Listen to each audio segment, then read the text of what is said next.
I did not expect to be going into my November TBR with my air conditioner on, but it's 85 degrees out or more, and the wind is so wild that the leaves are blowing up in the air rather than down. It's driving my cats crazy.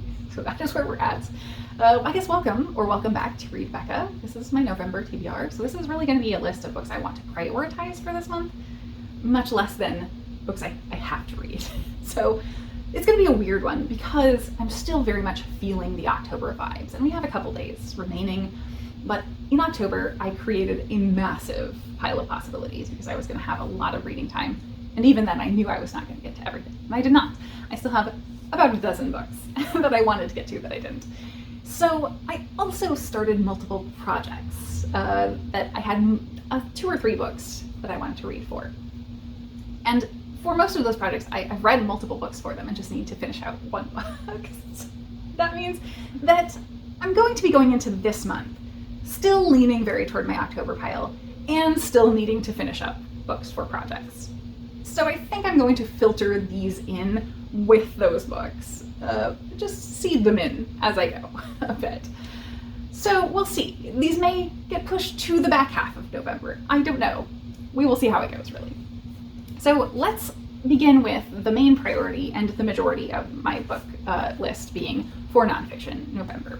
This is the 10th year and final year that A Book Olive intends to run Nonfiction November. I'm sure it will continue on in some fashion. But that just has been a great event yearly every November to inspire people to pick up nonfiction, and has done so across BookTube very well. Anywhere from if you only read one book because you don't routinely read nonfiction to letting nonfiction completely take over your entire month's reading. I'm going to go somewhere in between that, and I'm going to use the 4 prompts that Olive set out. She gives us 4 buzzwords to be inspired by, and I've picked a book for each of those buzzwords. So let's start with the one that is a carryover from last month's pile of possibilities, and that is Are Prisons Obsolete by Angela White Davis. So I need to turn this into a definite, and this is for the buzzword of code, because obviously the penal code. So I'm assuming this is going to talk us through the American prison system. Next, for the buzzword of join, I'm going for Globalization, a very short introduction by Manfred B. Steger. These are the Oxford very short introductions. I've never been steered wrong by them. Each one is by a different sort of specialist in the field. And I'm guessing this is going to be about how different countries around the world join together and in trade and economies and are influenced by one another, but we will see what it's about. And then a very direct interpretation of the third word, path. I have The Path, What Chinese Philosophers Can Teach Us About the Good Life by Michael Pewitt and Christine Gross-Low. So I know almost nothing about traditional Chinese religion and Chinese philosophy, so that is a fascinating topic to me. I am super looking forward to learning more about.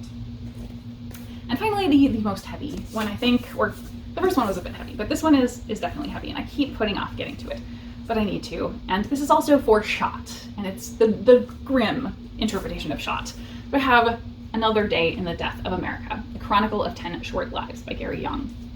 So the project of this is kind of fascinating because Young just sort of picked a day and dug into the gun violence deaths on that random day that he selected within America.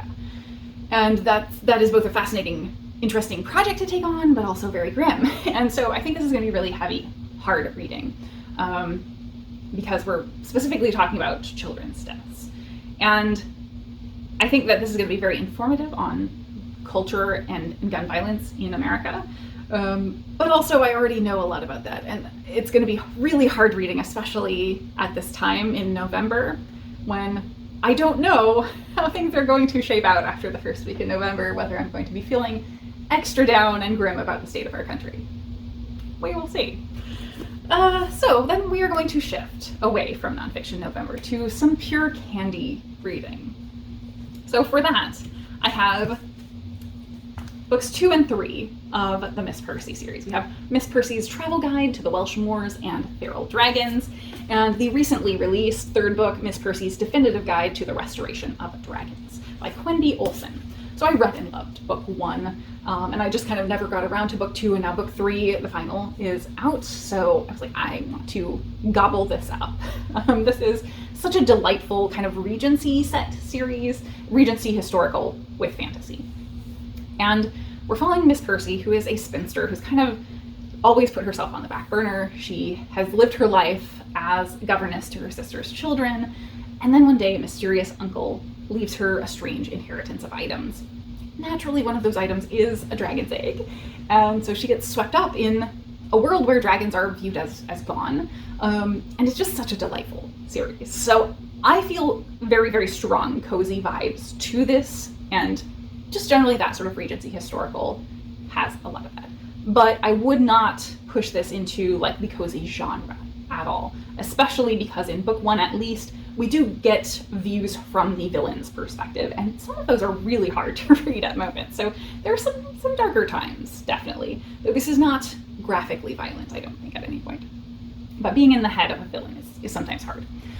So I'm looking forward to just pure enjoyment out of this series. I'm hoping they don't look that long, but they are quite long. I think they're both around 500 pages. So I will truly need to be immersed to get through this, and I'm just looking forward to devouring it. So I have many other things that I do want to get to over this month, but I think that's what I'm going to leave my list as. So that's the pile for November. Are you also participating in nonfiction in November? Are you balancing it with some lighter reads, or are you going full bore into all nonfiction? And did I fit the prompts, do you think? Or am I completely off the rails? Let me know down below. And that's all for me today. Thank you so very much for watching.